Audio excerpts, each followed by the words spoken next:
Hello, dear listeners. Welcome back to Random Deep Dives into Whatever Tickles Our Fancy, a podcast where we take random deep dives into whatever tickles our fancy. I'm Grace. And I'm Peter. Hello. Hi, everyone. So, if you haven't been following our inaugural season, we've been taking a deep dive into Avatar: The Last Airbender, Netflix adaptation. We've already chatted about episodes 1 to 4, so today we're going to be delving into episodes 5 and 6, Spirits and Masks. We're actually going to be approaching these two episodes in a slightly different way in today's discussion. Spirits and Masks, I think it essentially be considered one episode, as there's quite a seamless continuation of storylines and themes across the two episodes. So Peter and I feel it would be cool to talk about them as a unified whole. Yeah, absolutely. What did you think of these two episodes? Yeah, great question, Peter.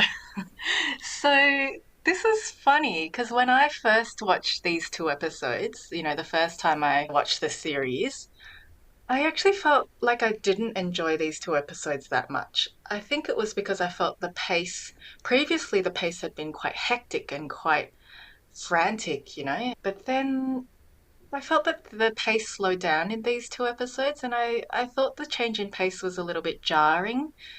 And then Aang's sudden detour from the spirit world to Roku's shrine in the Fire Nation, I felt like that required quite a fair bit of like suspending your disbelief that he would sort of leave his friends in the spirit world and go to the Fire Nation quite a long journey. But actually, when I rewatched these episodes for the purpose of the podcast, I found myself enjoying them a lot. I think I felt that spirits and masks are such fascinating themes, and the way that the themes were explored in these two episodes was very satisfying. We see literal masks in these episodes, but we also see metaphorical masks, like the masks that characters wear around others. And I think we really like tunnel into some of the deeper aspects of these characters. So we get to see a lot more of Zuko and his past, and we also see him interact with Aang in the present. So there was a lot of content in these two episodes that added to the depth of the characters and the depths of the themes, which I think we hadn't. Like in the first few episodes, both you and I were kind of going, it's all happening too fast, right? All the character development is like on double speed and all the expositions happening on screen. And so this felt like a return to a slightly slower pace. What did you think? Yeah, it's interesting. I thought it was, well, there were pros and cons to this one, as usual, but the thing I didn't like so much, I thought the plot and the content was a bit messy. They crammed a lot of stories into this. And I know we said the same thing about the last two episodes, but this seems like it's dialed up to 11. It's more than last time. And initially, I didn't think that these stories worked together that well. But now that you bring up the themes, I do see what you mean. That even though there's a lot of different things happening that content wise, plot wise, they don't necessarily seem like they're a continuous story. I do see how there's a running theme there about masks and faces, metaphorical as well as literal. So, Mm. yeah, that is a very good point. I do feel the messiness, and I do think it would have been better if they just did the Spirit World storyline and then they did a Fire Nation storyline separately, because I think they built up so much tension and like it was interesting when they went into the spirit world, but then suddenly for Aang to leave the spirit world and embark on another quest right in the middle of that, when there was so much unresolved in the spirit world, it felt weird. Yeah, it But was like a quests within quests within quests for this yeah, story. which I don't mind, sort of like 1001 Nights. Well, not quite like 1001 Nights, but quest within quest is kind of cool too. But it was a pretty jarring change of pace, right? Yeah, yeah, I think so. Yeah. Well, we're already getting stuck in. Shall we get more stuck in to what happens? Yeah, let's do it. Okay. So Basically, we're gonna talk about the events of these two episodes in three main arcs because there's really like three main arcs of events.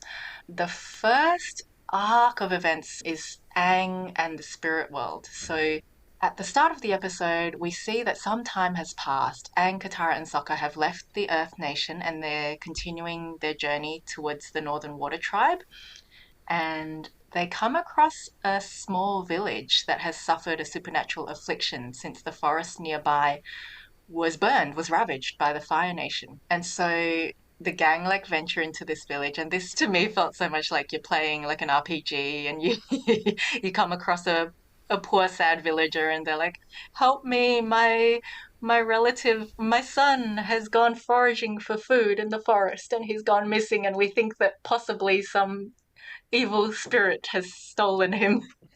Please help. Do you accept this quest?" Oh, I thought it felt very side quest in vibe. And of course, Aang being Aang decides to accept the quest and they cross into the spirit world, which is like kind of cool to see. I don't remember whether we saw the spirit world early in book one of the original. Do you remember at all? I know that this story, they do, Aang does go to the spirit world in the original. I don't remember if we see much before that.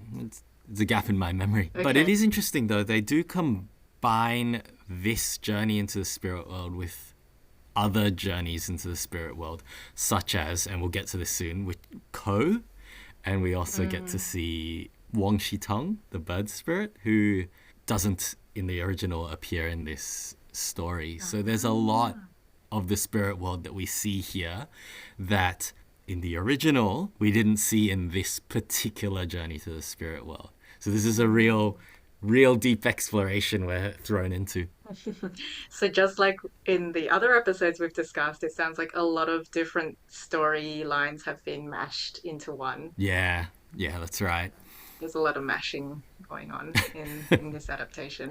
I'm Yeah. not sure how I feel about it. Yeah. I also felt like now that I'm picturing the depiction of the spirit world again, I felt like it was quite sparse. Like there was a lot of fog, there was a lot of forest and mud, but we didn't actually get to see many spirits, which was a little bit disappointing. Like, I'm just thinking back to Korra, Legend of Korra, and I remember when there were crossovers between the physical world and the spirit world. Like, spirit world was really wondrous, and there were all these like whimsical, really well designed, memorable, quirky spirits that Yeah, populated the spirit world. And I'm not sure where they were in that's this true. episode. I remember also from Korra, there was a flashback to a previous Avatar when a lot of spirits populated the physical world. This was Avatar 1. And there was this scene where he's venturing into this area populated by spirits and he can hardly step without accidentally stepping on a spirit and offending someone. It was such a whimsical scene, just this weird and chaotic world around him. It was really cool to see. I It's a good love that. point. It's what we're seeing is nothing like that. Yeah, yeah. Don't tread on the moss spirits underneath your foot. And yeah, I don't know. There was just such delight and wonder about that spirit world that I remember, and it felt very reminiscent of Studio Ghibli in some ways and Spirited Away. So Yeah. this spirit world was a little bit lacking in spirits. Yeah, there was a lot of fog, and as Sokka pointed out, there was a lot of, well, it was like more like Mud World, which now that I think about it, That's true. he has a fair point. Okay, I got a bit sidetracked there, but we're in Spirit World, and and Aang and Katara. Oh, sorry, Aang actually accidentally brings Katara and Sokka along into Spirit World, and Sokka understandably freaks out, which I think I probably would too. Katara is surprisingly chill about being being disconnected from her body. And then, yeah, in the spirit world, they're attacked by the wounded spirit of the forest. So that is one spirit we get to see, which is like that bear-like spirit. Um, Yeah, almost like a panda when he's in his normal form, I think. At least in the original that was the case. He had two forms when he's angry and then when he's more calm and Aang calms him down, he turns back into, I think, a sort of panda-like spirit. Ah. See, they didn't really, did they show that transformation much in the adaptation? I don't think so. I was a bit disappointed by that because I thought that was a very nice story about regrowth after destruction and the spirit coming and calming down, which is not part of the main quest, but I think it shows another side of Aang's quest, which is not only about saving the world from a villain and defeating a villain, but healing the world and the spirits. That's to me a very core part of what makes the Avatar's quest, you know, makes the Avatar's Yeah. quest the Avatar's quest. Yes, absolutely. Regeneration. Yeah, I feel like they're trying to touch on so many themes, but they're not giving them the time and the attention that these themes perhaps deserve. It would have been cool to see more of the wounded spirit and like the different forms that it took. More spirits, please, in an episode that's called Spirited Away, in what feels like a nod to Spirited Away. And then you mentioned the giant owl spirit. I forgot that the owl had a name. Yes, Wang Shitong, if I remember correctly, and he's Ah, the spirit of knowledge, but he didn't originally appear in this storyline. okay. Well, he kind of just made like a little cameo. It kind of felt like it felt a little bit like a tease, like he was a character that just popped in and said a few things and could possibly recur elsewhere. Yeah. Well, hopefully we see him again when we eventually come to his story. I would like to see a lot more of these side characters again, especially the spirits. So if any of the people involved with the adaptation of Avatar the Last Airbender are listening to our podcast, because I'm sure they are, please include more spirits. Open letter to the to the creators. Yeah. So, and the owl actually says Wang Shitong. I'm sorry if I got the name. The owl actually says that Katara and Sokka are going to confront Ruth, right, in the spirit world. He gives a warning and he's like, they should leave unless they're ready to confront the truth. And I kind of liked this bent to the episode because, the truth obviously doesn't sound so scary at first, but really the truth is scary. We all go to great lengths to like hide the truth about ourselves from ourselves. We construct all kinds of defensive mechanisms and ways of portraying and seeing ourselves and interacting with the world to kind of hide our weaknesses or our troubles from ourselves. And so the characters get lost in the fog, and then Katara gets pulled into a memory from her past, and she relives her mother's death. And Sokka, he's also pulled into a memory, and he relives the moment that he realized what a disappointment he was to his father. And so we find out that Sokka is fixated on being perceived as a tough warrior because deep down he feels completely inadequate and a total failure as a warrior. And Katara, like, she's grappling with becoming a waterbender, but I think she's also inhibited in that because there's this unbearable guilt and grief of knowing that her mother died to protect her, and she was the waterbender that the Fire Nation soldiers were trying to kill. So I thought that this spirit world flashback was a nice way to explore their backstories. It still felt super fast paced, but intentions were good. Yeah, I did enjoy that. We got to go real deep into these two characters about what they're dealing with, Mm. and it's a nice way of making the spirit world seem quite spiritual in a way. Yeah, in that it can like compel you and drag you into your own memories and trap you Yeah. there. Yeah, into your most vulnerable memories. Yes, yes. And it did make me wonder, like, when they're captured by Ko and they're, trapped in his lair, its lair, his, hers, its, their lair. I wonder if they're like reliving that memory over and over again. Oh gosh, that would be that would be horrific. My goodness. Because that would be awful, right? Because I Yeah. feel like that is I I like to think that that is the case because that is the darkest interpretation. That's true. Mm, Goodness knows. mm. Oh. But now that we're talking about Ko, what did you think of Ko? I think he's a very interesting spirit. Yes, I'm curious to know what you think because he's definitely one of the most interesting monsters that I've encountered.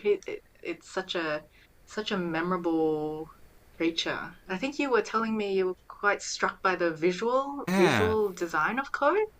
Yeah, because he has such a distinct appearance and the way he moves as well is very inhuman with his centipede like body, I think. And then his face is inside this giant monstrous Eyeball. eyelid that like opens and closes, and every time his face is different. It's a very inhuman alien appearance that I thought they brought to life really well, because in my opinion it was so much more creepy seeing it in the live action compared to the cartoon. They were pretty faithful, I think, to how Ko was drawn in the cartoon. But just seeing it animated like that in the dark lair with, as you said, the body that sort of descends from the ceiling with like hundreds of tiny creeping legs and then the eye, I think the face contained within the eye socket is so striking and so like viscerally disturbing, right? Yeah, exactly. And I think something about it stealing your face. It's like it's got that human element inside it, inside this Yeah. monstrous body. I feel like that adds to how unsettling Ko is. Yeah, and that face stealing aspect in the original, it happened if you showed any emotion, it would steal your face. I thought that was a Mm. really unique way of well, limiting his power, but at the same time making it very scary, because showing emotion is such a instinctive human thing that suddenly that is the thing you have to stop or your face will be stolen. That's horrifying. Yeah, yeah, it was a really cool mechanism for a monster to utilize. Like, and Yeah. it would be pretty hard not to show any emotion, right? When when Ko Yeah. is showing you faces that they have stolen previously. Yeah. So Aang actually gets to meet Ko. I don't think Katara and Sokka actually see Ko apart from like a tiny glimpse when Ko sort of captures them. So I think in the adaptation, Ko seems to prey on people who are paralyzed by despair. That was sort of my understanding of it. Was that what you gleaned? Yeah, I think so. Mm. Paralyzed in that fog by the traumatic memories they were reliving. Yeah. And Aang, being Aang, he's able to quite easily. Well, he shows a strength of character, I think. He resists the vision that's presented to him, which is the Southern Air Temple. And although it must have filled him with so much grief and yearning, he turns away from it and he's able to resist it.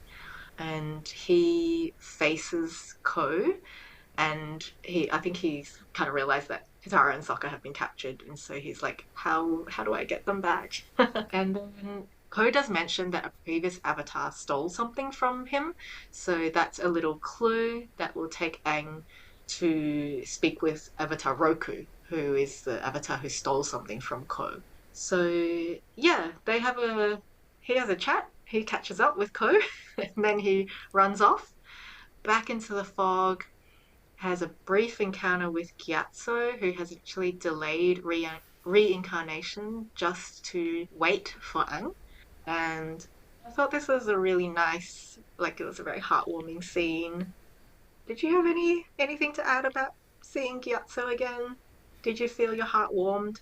Yeah, he's a very heartwarming character. Seeing him there to encourage Aang and talk straight to Aang about the guilt that Aang feels. You know, he's there for Aang. He's also so playful and fun. He's a friend to Aang. It's It's so just good. warm. I feel like I should like print out Gyatso's face and just put it on above my desk just to cheer me up on tough days. Yeah, I also thought it was an interesting touch to put in the fact that it's possible to do that, to delay reincarnation and stay in the spirit world. That was something that I think, if I'm not mistaken, was introduced as a concept in Legend of Korra. And so it's sort of one of the things they brought in from the extra Avatar material.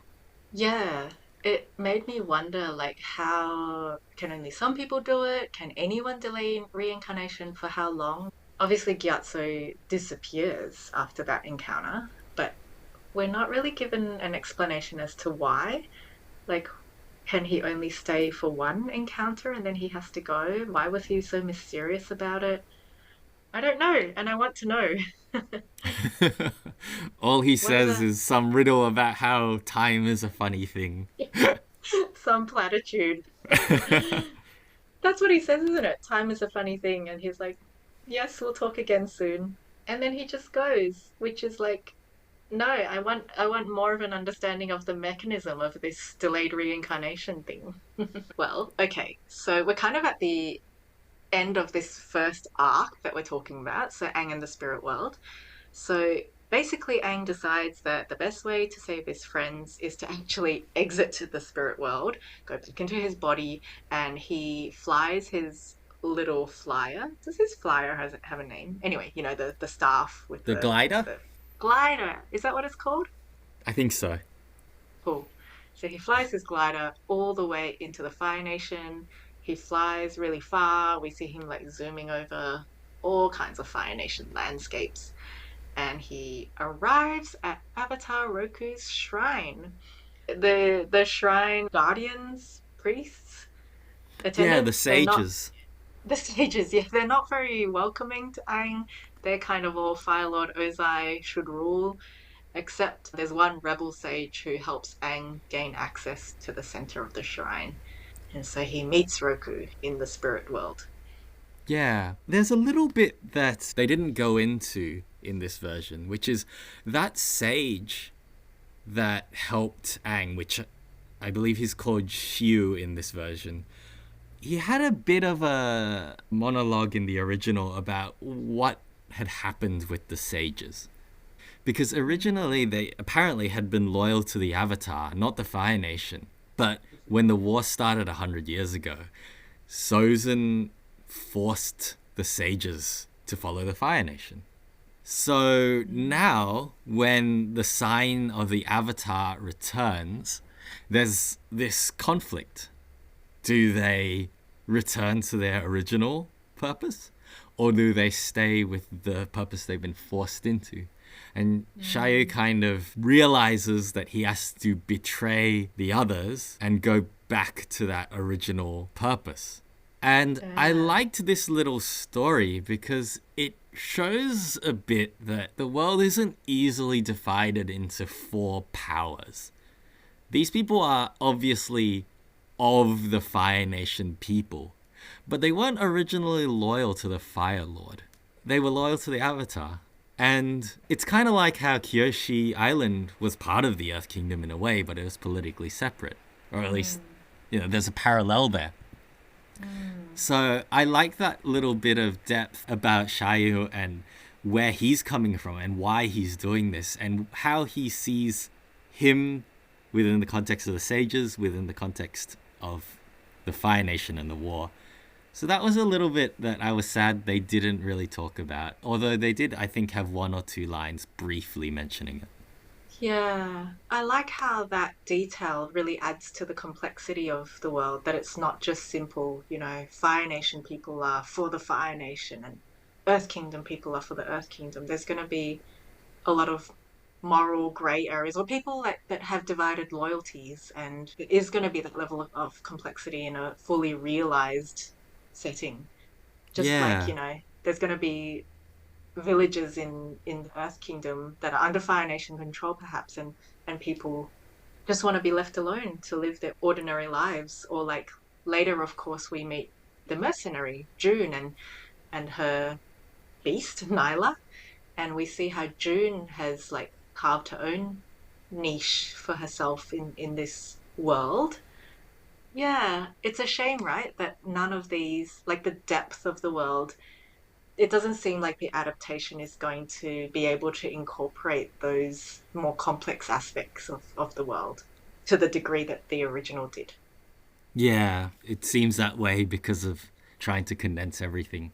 Yeah, because they're trying to squeeze like the whole book one into 8 episodes with a whole complex interweaving of the storylines. Yeah. Yeah. I hope Shiyu survives because we actually don't see what happens to him in the adaptation. And I'm like, what? He's just sacrificed himself to get to allow Aang to get into talk to Roku. Anyway.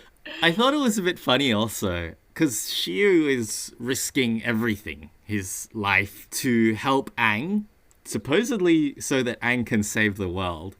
And then Aang has this line where he says, I need to talk to Roku so I can save my friends. Yes. And we see Shio pause a bit. I don't know. I maybe this wasn't intentional, but I imagine that Shio was thinking, "Wait, you're friends? I thought you're saving the world. Why am I risking everything for this 12-year-old boy's friends?" Like, it was just an 100%. odd line. Yeah, there was. I totally agree. She is like, don't worry, I'll stand outside the door and defend you from the attacking sages, just so Aang can talk to Roku to save his friends. Yeah. Poor Shio. Yeah, poor Shiyu is the brings us to the end of this arc. Also, of course, Aang does actually talk to Roku, which turns out to be a very productive conversation. Roku actually turns out to be a bit of a prankster. He's a bit different from Avatar Kyoshi, and he tells Aang that the Avatar also needs to be a diplomat as well as a warrior. And he reveals to Aang that he stole from Ko a totem that belonged to the Mother of Faces, who was Ko's mother. So this was a nice hint at a compelling mythology that there's Ko who steals faces and perhaps memories and captures people that way. And then Ko's mother was perhaps even a more primal being who was the one who crafted faces and gave people identity. So I liked seeing a glimpse of the possible mythologies that could be a backdrop for this world. Yeah, have you read the comics? The Mother of Faces actually is from one of the comics. Yeah, we have read the comics. They were in your room, and then I've pinched them now. I have all of them next to me. I think it was this. Was it The Search? I'm gonna have to reread them. I don't remember the title, but Yeah. without spoiling anything for the listeners, it relates to the story about Zuko's mother. And that's all I will say. Yeah. So The Search, there's 3 comic books in the series The Search, part one, part two, and part three. And I'm pretty sure this is the one where, yeah, here we go. For years, fans have burned with one question: what happened to Fire Lord Zuko's mother? Finding a clue at last, Zuko enlists the aid of Team Avatar, and the most unlikely ally of all, to help uncover the biggest secret of his life. So that's it. I'm guessing that the Mother of Faces makes an appearance in there. I can't remember the story. Yep. Cool, spoiler free answer. Yeah. All right, moving on. Let's talk about the second narrative arc. So, the second arc of events is Zuko and his past. As we've already established, I adore Zuko and I enjoyed seeing a lot more of him and his banter with Uncle Iroh, and also, of course, how Zuko came to be emo, angsty Zuko. We see a lot more of the disturbing dynamic between Ozai, Azula, and Zuko, with like Azula. There's a little scene where Azula's trying to impress her father in, I think they're in the War Council room. But basically, Ozai praises Zuko and then makes a remark that really humiliates Azula. And we see Azula later having a small breakdown and telling herself that she's not good enough. I remember you sort of saying that you felt the dynamic between Ozai and his children was different. Yeah, so in the original, Fire Lord Ozai was very happy with Azula and praised her a lot, while Zuko, he always put Zuko down. And that contributed a lot to their personalities. Azula was very proud.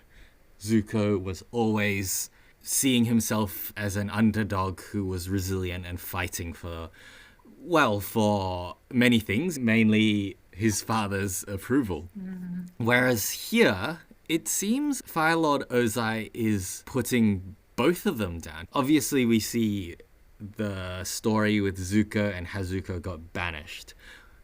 But we also now see a side where Ozai is really making Azula feel ashamed and humiliated. And there's this scene, the one that you just pointed out, and at the end of the scene, we see Ozai smirk and nod to himself as Azula walks away in shame.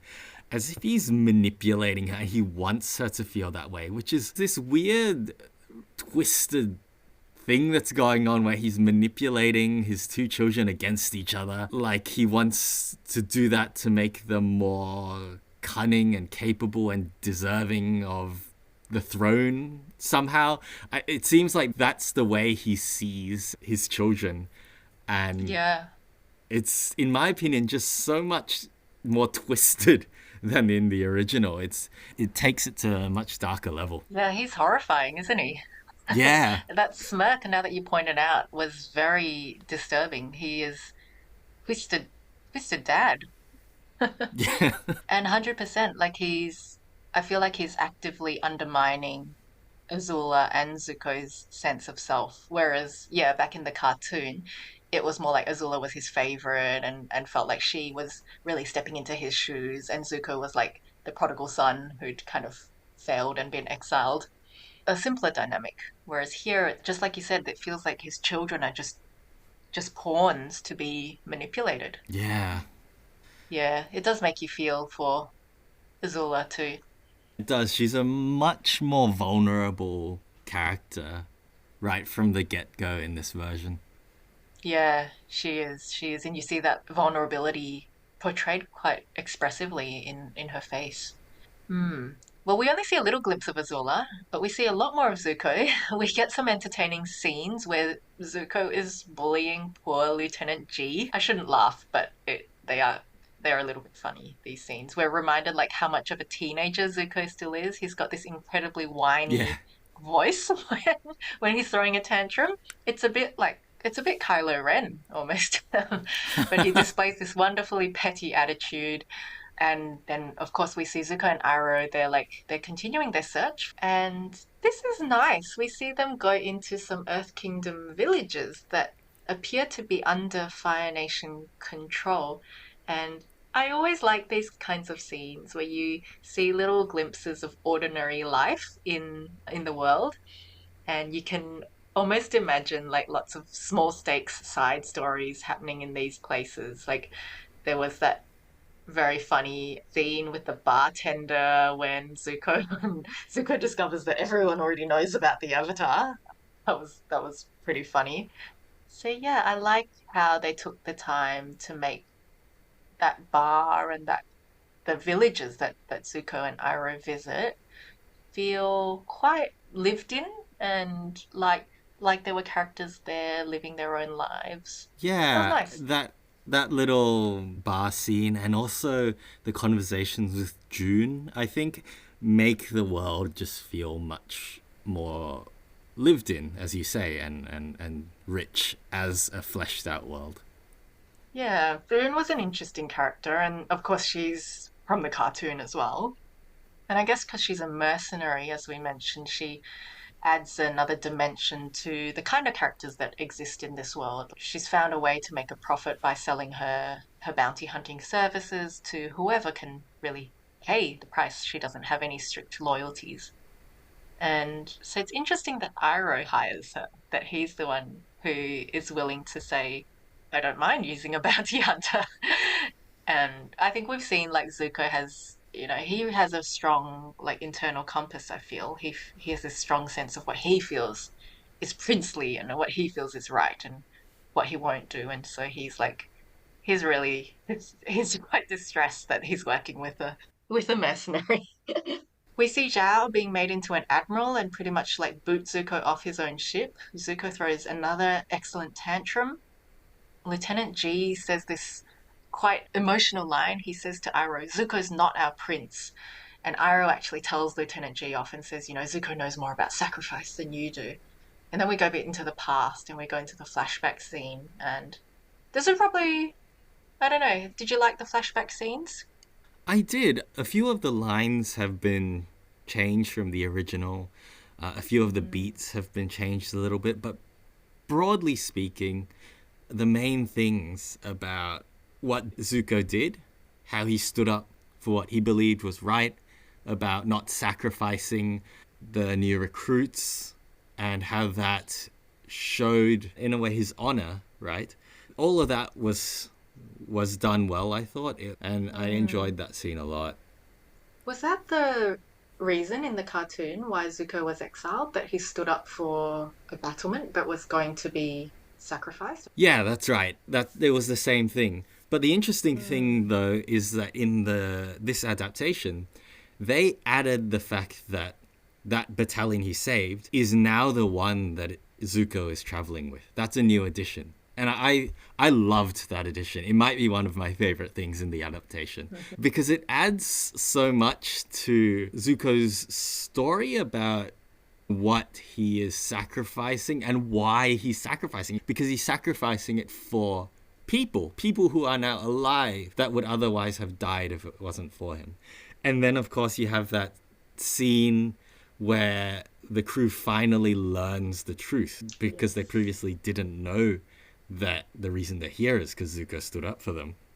And that dislike that they had of Zuko, especially Lieutenant G not respecting Zuko and having, I would say, contempt towards and resentment towards Zuko, suddenly that is all replaced by respect and gratefulness. And that scene where Lieutenant G and the rest of the crew all bow and that just warmed my heart, brought a tear to my eye. It was a great did scene. you cry a little? Yeah, I was going to ask. It's okay. It's okay to cry over Avatar: The Last Airbender. It was another really powerful bowing scene, right? Yeah. It was very emotional. Yeah, it's a great scene. Yeah, yeah. And just the way that like, they bowed in a very sort of orderly fashion, but when I rewatched it, I thought, oh, they only actually do like a little bow, but in my memory, it felt very significant. I almost thought that they did like full bows.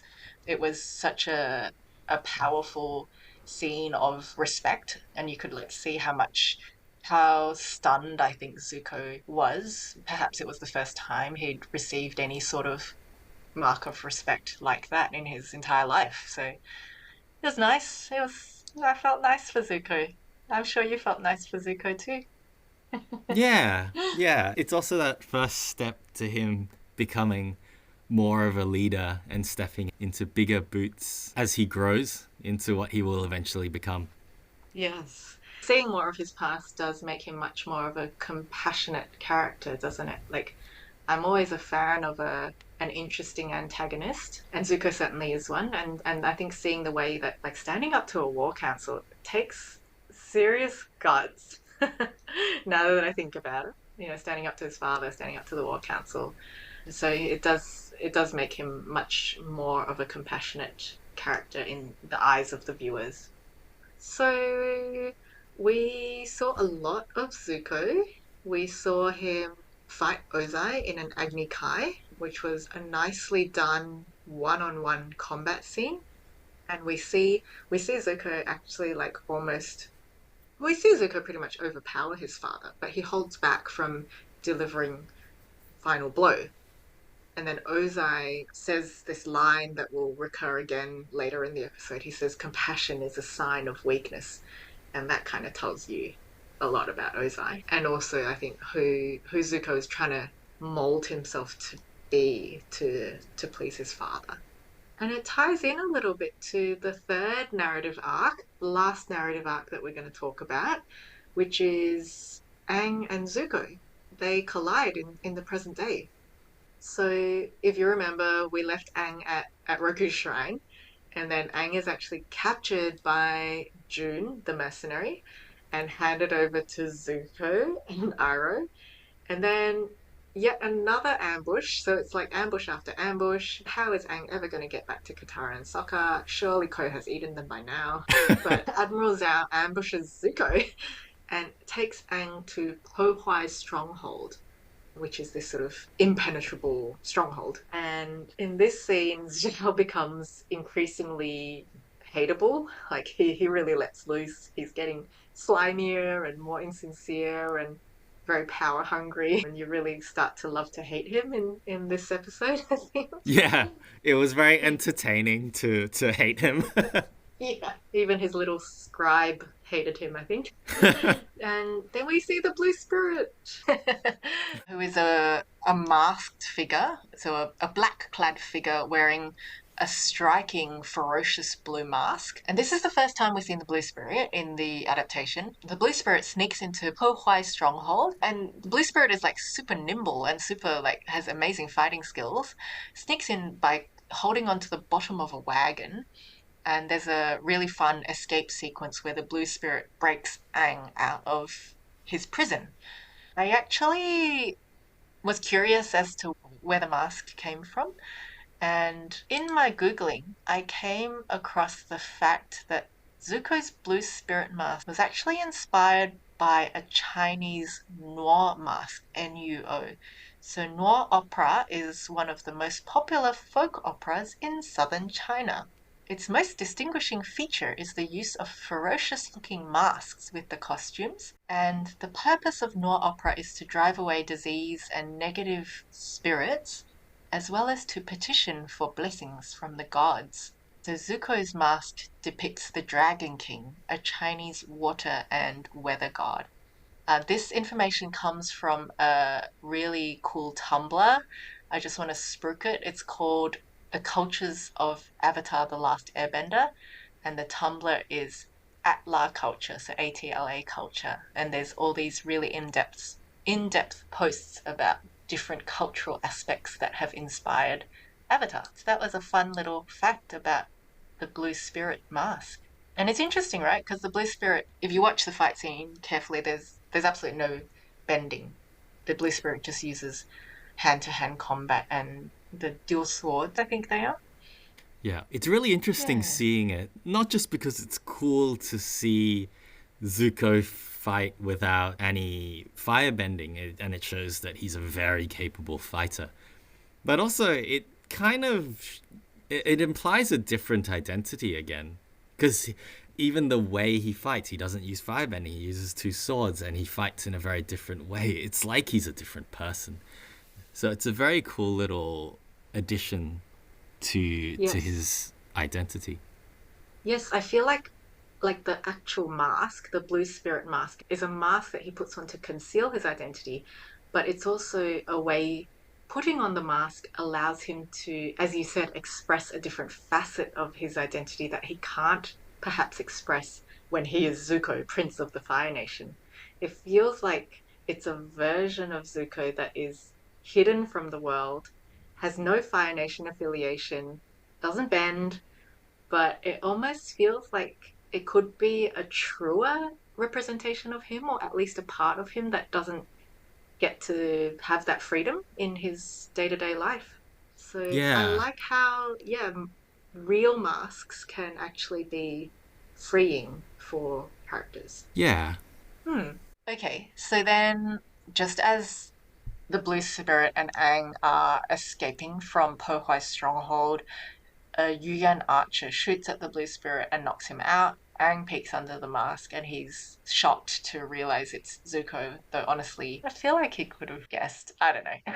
He almost runs off without Zuko, but then he decides to save him. They have a lot of D&M conversation. They kind of connect at first, and then they don't.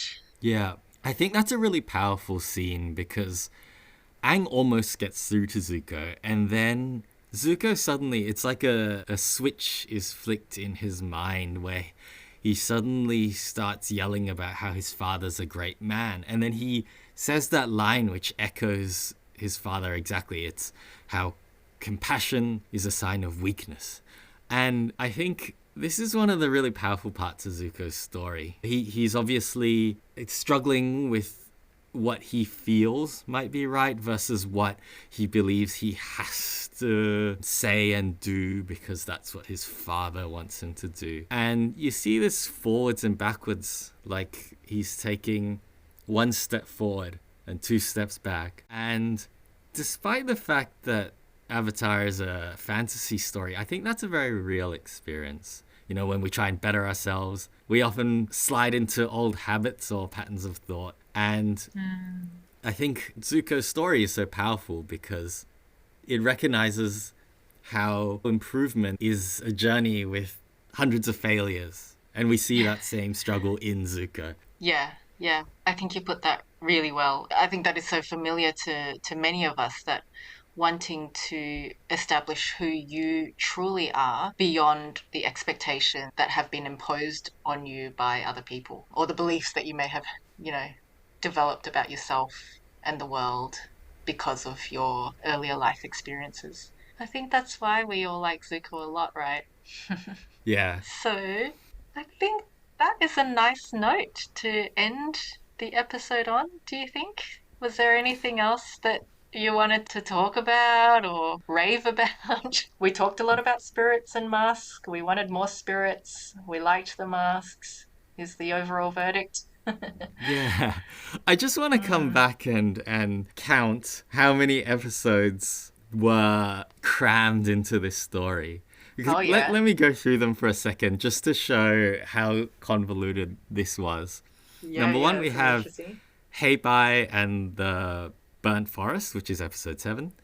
Ko, he's from episode 20, the finale. We have June. That was a whole separate episode 15, where June comes and hunts Aang on behalf of Zuko. We have the Fire Temple with Roku. That's a whole episode 8. Zuko's backstory, that comes from episode 12. And then the Blue Spirit with Aang at the Stronghold, that's episode 13. So I'm counting 6, and that's just me counting. There was also material added that either appeared in other episodes or entirely new additions, such as the flashbacks to Katara and Sokka's childhoods, the fox spirit that Sokka met, and then, of course, Wang Shitong, which is from a different episode. He did a bit of a cameo. So that's so much stuff crammed into this. I can't believe they actually managed to Oh my weave it together. goodness. Well, they didn't. They did not. My head hurts. Yeah, It it's was too incredible, isn't it? convoluted. It was I don't know very if convoluted. I don't know if incredible is the right word. I think chaotic, and I think that totally explains why the pacing was just chaotic, right? Like Yes. it wasn't right in these two It episodes. it felt very messy, and there were times when, like you mentioned in earlier, where suddenly Aang's on a side quest and then gets captured and then gets captured again, and the whole time we're wondering, are Katara and Sokka okay? Have they already been eaten by Ko? Yeah. It's pretty much like they were writing the storyline and then they were like, oh wait, let's insert this episode's storyline right into here. Let's shove it in like nesting dolls. So obviously to all the Avatar The Last Airbender creators who are clearly listening to our podcast, why didn't you make your series a bit longer and a bit slower paced? We would have loved that. Yes. Yes, we want more Avatar. Make more episodes. We want longer episodes. Well, we want longer series and more deep dives into like spirits and side quests and random villages all Yeah. over the world. I have been thinking that for the next season, book 2 of Avatar, Earth, of the 3 books, I think book 2 is the one with the most depth to explore. There's so much of the Earth Kingdom that was explored in book 2 of the original. And there's also Ba Sing Se that we see in book 2 of the original, and there's so much there as well. I would love if in this adaptation they made 2 seasons out of book 2, because I think there's more than enough content to do it. And I think Well, it would help with this sort of convoluted storytelling that we're seeing a bit of.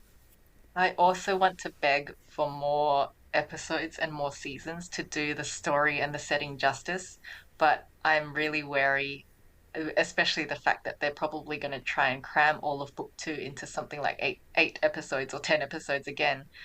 I'm not sure if you've heard, but seasons two and three of the adaptation have already been approved by Netflix, which is quite unusual, I think, to have. They were approved quite early on. It could have been like shortly after the first season had just started to be released, which is very unusual. But it looks like we're only getting 3 seasons. So yeah, you better start your No. open petition now. Yeah, this is my open petition. All right, Make let's 2 seasons out of book 2. catchy, catchy.